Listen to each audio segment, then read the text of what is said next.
Hello everyone, मैं doctor Gurmeet आपका स्वागत करती हूँ अपने यूट्यूब के चैनल जर्नल साइंस 6 से 10 तक।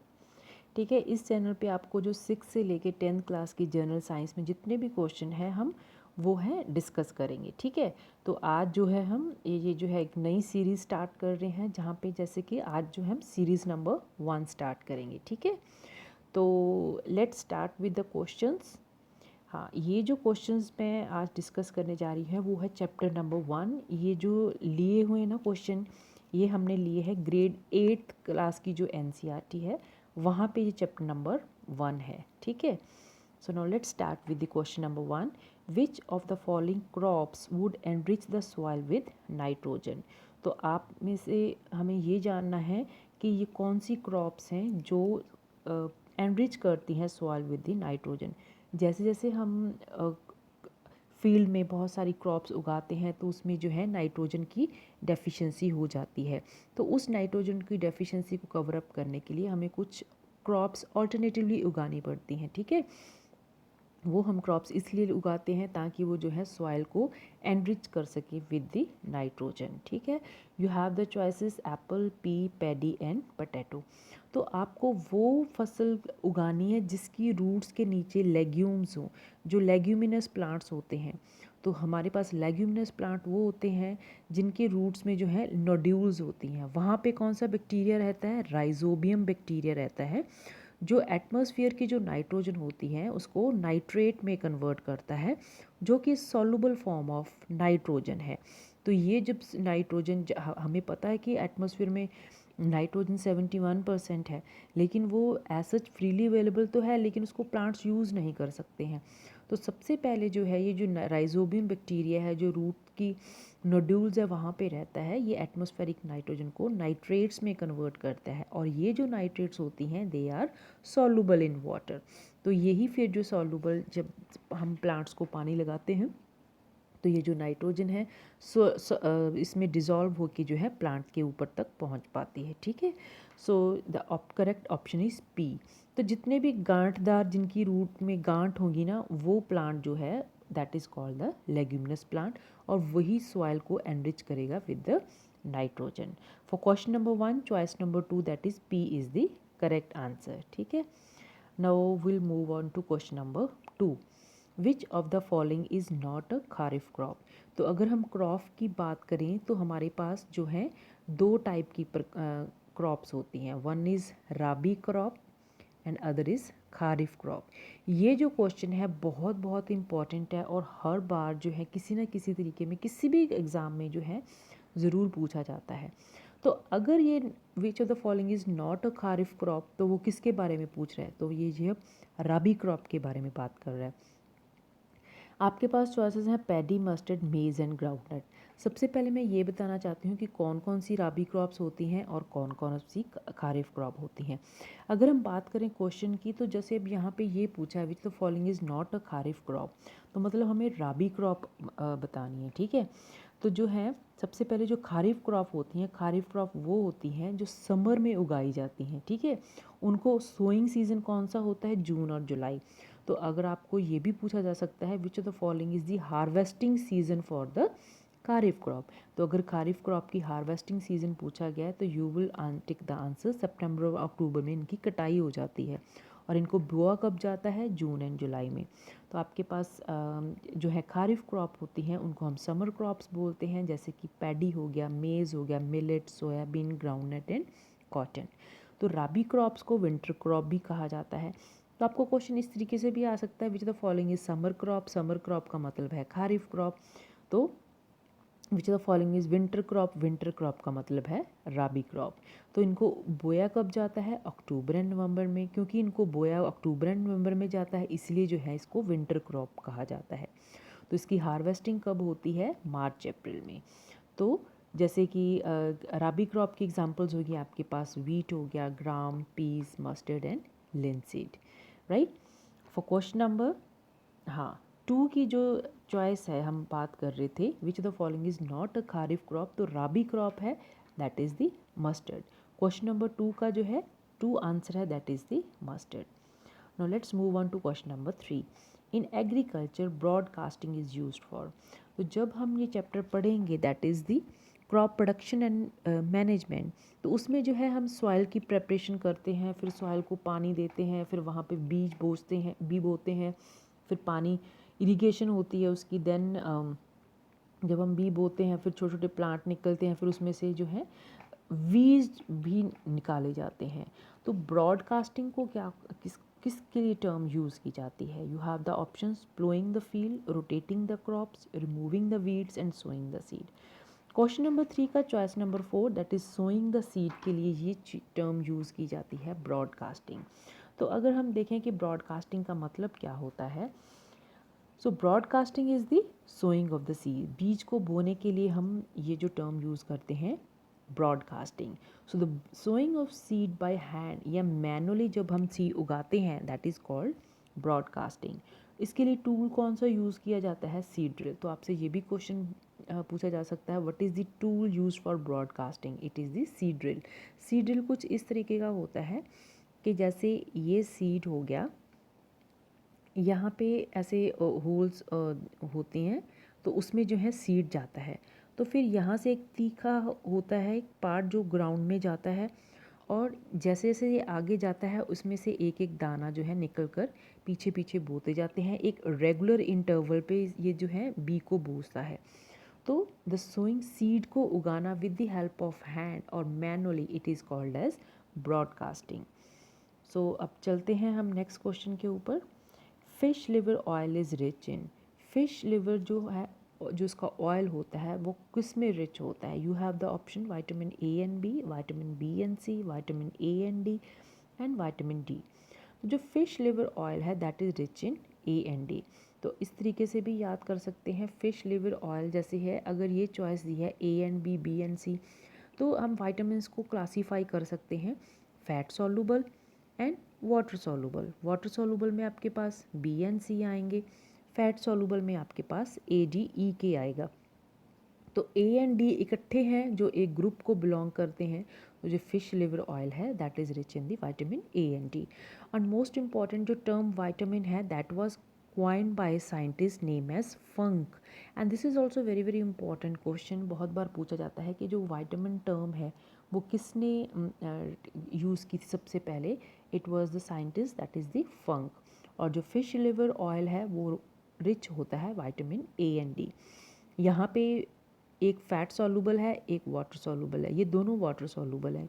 ये जो ए एंड डी है जो बोथ आर फैट सॉल्युबल। और विटामिन डी एक अकेला विटामिन है जो कि हमारी स्किन में जो है सिंथेसिस होता है। So you can get the question, name the vitamin which is synthesized in the skin in the presence of, जैसे धूप की प्रेजेंस में जो है ये फॉर्म होता है। तो this is the vitamin D. ये अकेला विटामिन है जो हमारी बॉडी में जो है स्किन में सिंथेसिस होता है। और जो बी है ये एक कॉम्प्लेक्स फॉर्म में होता है। So you can be asked question, कौन सा विटामिन है जो कॉम्प्लेक्स फॉर्म में होता है? जैसे विटामिन B1 हो गया, B2 हो गया, ठीक है, B5 हो गया। तो इस तरीके से ये जो विटामिन बी है ये कॉम्प्लेक्स फॉर्म में जो है पाया जाता है। Now let's move on to the next question. The rhizobium bacteria present in the root nodules of a plant can fix. So you have the choices hydrogen, nitrogen, oxygen and potash. तो अभी हमने leguminous plant की बात की कि जो उसकी root में होते हैं नोड्यूल्स होते हैं, और वहाँ पे कौन रहता है? राइजोबियम बैक्टीरिया रहता है। तो ये क्या करता है? ये कन्वर्ट करता है, नाइट्रोजन को फिक्स करता है, राइट। सो जो राइजोबियम बैक्टीरिया होता है that fix the nitrogen. This is also very very important question, और इस क्वेश्चन को बहुत बार एग्जाम में पूछा भी जाता है। Now let's move on to question number 6। The process of removing unwanted plants from a crop field is called. कई so you have the option breeding, weeding, transplanting and harvesting. जब हम क्रॉप उगाते हैं तो होता क्या है, जैसे हमने यहाँ पे सीड बोए, तो क्या होता है कि इनके बीच में जो है अनवांटेड प्लांट जो है कुछ पैदा हो जाते हैं। तो जैसे हम खेत में पानी लगाते हैं या उसको कोई फर्टिलाइज़र या मैन्योर देते हैं, तो ये जो अनवांटेड प्लांट होते हैं ये भी compete करते हैं मेन प्लांट के साथ, उसके शेल्टर के लिए, अपनी स्पेस के लिए, अपने वाटर के लिए, अपनी सनलाइट के लिए, ये compete करते हैं इस दूसरे प्लांट्स के साथ। तो ये जो अनवांटेड प्लांट होते हैं इसको हम बोलते हैं वीड्स, और इनको निकालने की जो प्रोसेस होती है उसके लिए हम बोलते हैं term weeding, right. So weeding is the term that is used for the process of removing unwanted plants, right। Harvesting होती है कटिंग, ट्रांसप्लांटिंग होता है जब एक हम पनीरी लगाते हैं, जब जिस प्लांट को हम सीड की फॉर्म में नहीं लगाते हैं तो पहले उनके छोटे छोटे प्लांट्स हम उगा लेते हैं, जैसे कि पैडी हो गया। आपने देखा होगा कि जो राइस है उसकी छोटी छोटी पैडी के जो प्लांट्स हैं पहले एक जगह उनकी पनीरी बनाई जाती है, फिर उनको जो है खेत में लगाया जाता है। तो that process is called transplanting, एक जगह से उखाड़ कर दूसरी जगह तक लग जाना, that is called transplanting. Breeding होता है, it is the mating of the animals of same species, right. So for question number 6 choice number 3 is the correct answer. देखते हैं इसकी एक्सप्लेनेशन क्या है।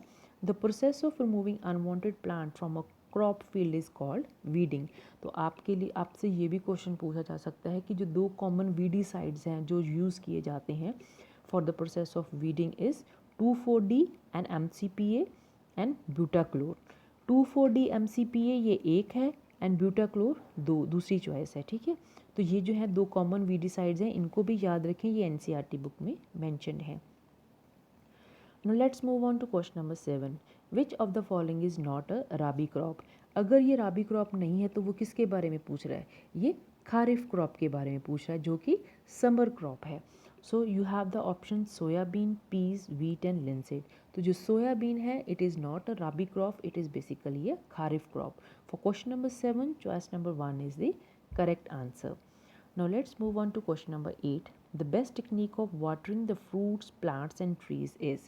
तो जो एक बेस्ट टेक्निक है पानी देने की fruit, plants and trees is, you have the choice chain pump system, sprinkler system, pulley system and drip system. तो चेन पंप सिस्टम की अगर बात करें तो इस तरीके से ऐसे चेन लगी होती है, या जैसे ऐसे चेन लगी होती है और जो है आगे आगे इस पर इस तरीके के कुछ बर्तन लगे होते हैं जो पानी लेके आते हैं नीचे से और चेन की सहायता से जो है खेत में ये डाल देते हैं। स्प्रिंकलर सिस्टम में एक इस तरीके का स्प्रिंकलर होता है जो जगह जगह पे पानी इस तरीके से फैलाता है। पुली सिस्टम में खेत में जैसे है, जैसे हम जानते हैं बकेट वेल में डालते हैं और फिर ऊपर से जो है पानी निकालते हैं।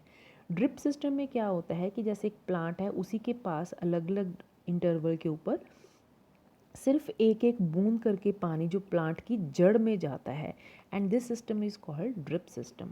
और ये जो टेक्निक है watering the fruit and plant and tree is this is the drip system. Drip system एक ऐसा सिस्टम है जिसे best technique of watering the fruit, plants and tree, और इससे जो है पानी की सेविंग भी होती है एंड इससे जो है पानी जो है प्लांट के जड़ तक जाता है, that goes deep under the root. For question number 8 choice number 4 is the correct answer. That is the drip system is the best method of watering fruit, plant and seed. हाँ, अगर हम बात करें स्प्रिंकलर सिस्टम, स्प्रिंकलर सिस्टम को हम या वहाँ पे यूज़ करते हैं वहाँ पे जो लैंड अनइवन हो, जैसे पहाड़ी इलाके हो गए, तो हम क्या करते हैं कि एक बड़ा सा ऐसे स्प्रिंकलर होता है जो खेत के मिड में लगा होता है और वो घूमता है और जगह जगह पे इस तरीके से पानी फेंकता जाता है, और ये जो है टेक्निक यूज़ की जाती है जहाँ पे अनइवन लैंड हो, right. Now let's move on to question number 9. Which of the following is not correct statement regarding sowing of seed? तो इसमें से आपको ढूंढनी है which is not a correct statement जब हम किसी भी seed को बोते हैं। Seed should be sown at right interval, seed should be sown at right depth, seed should be sown in dry soil, seed should not be sown in high wet soil। तो definitely अगर हम choice number 1 की बात करें तो seed जो है उनको एक प्रॉपर इंटरवल तक जो है बोना चाहिए ताकि वो जो है उनको प्रॉपर सनलाइट मिल सके, उनको जो है प्रॉपर स्पेस मिल सके और उनको जो है प्रॉपर न्यूट्रिएंट्स मिल सकें। Seed should be sown at right depth, definitely अगर हम खेत में इस तरीके से ऊपर ऊपर दाने हैं जो जो सीड्स हैं उनको रख देंगे तो जो है बर्ड्स हैं उनको चुग कर ले जाएंगे। अगर हमको इसको सॉइल के बहुत ज़्यादा डीप रख देंगे तब भी जो है इनको प्रॉपर ऑक्सीजन नहीं मिलेगी, तब भी जो ये सीड नहीं उगेगा। So seed should be sown in dry soil, कभी भी सीड को जो है ड्राई सॉइल में नहीं उगाते हैं, क्योंकि एक उगने के लिए, सीड की जर्मिनेशन के लिए उसको मॉइस्चर का जो होना बहुत ज़रूरी होता है। तो अगर हम ड्राई सॉइल में उगाएंगे तो उसको जो है मॉइस्चर नहीं मिलेगा और सीड कभी भी उग नहीं पाएगा। और कभी भी जो है सीड है उसको हाईली वेट सॉइल में भी नहीं बोना चाहिए, क्योंकि इससे जो है वाटर स्पेसेस जो होती हैं सॉइल में वो क्लॉग हो जाती हैं और जो है न्यूट्रिएंट्स हैं जो सॉइल को नहीं मिल पाते हैं, जो बीज होते हैं उनको नहीं मिल पाते हैं। तो सीड को should not be sown in dry soil. This is the correct option. ये एक बोल रहा है which is not a correct statement, तो हमें कौन सी स्टेटमेंट है जो गलत है वो पता लगानी है। तो सीड्स को कभी भी should not be sown in dry soil, जबकि इन्होंने लिखा हुआ है seed should be sown in dry soil. Now let's move on to the next question. Which of the following system of irrigation is preferred for the uneven land? Chain pump irrigation system, drip irrigation system, sprinkler irrigation system and river irrigation system. तो यहाँ पे uneven land की बात की है, तो आपको इस तरीके से भी क्वेश्चन पूछा जा सकता है कि कौन सा सिस्टम है जो हम माउंटेन एरिया में यूज़ कर सकते हैं। So that is the sprinkler irrigation system. तो स्प्रिंकलर इरीगेशन सिस्टम एक ऐसा सिस्टम है जो कि अनइवन लैंड के ऊपर यूज़ किया जाता है। तो मैं उम्मीद करती हूँ आपको ये क्वेश्चंस जो है मेरे समझ आ रहे होंगे, आपको मेरे पढ़ाने का तरीका कैसे लग रहा है। तो प्लीज़ आप मुझे कमेंट सेक्शन में मेंशन ज़रूर करिएगा। तो अगर आपको ये वीडियो पसंद आ रहे हैं तो काइंडली डू शेयर और मेरे चैनल को सब्सक्राइब ज़रूर करें। और अगर आपको ये वीडियो पसंद आती हैं तो आप एक वीडियो को थम्स अप भी दे सकते हैं। Thank you so much for watching.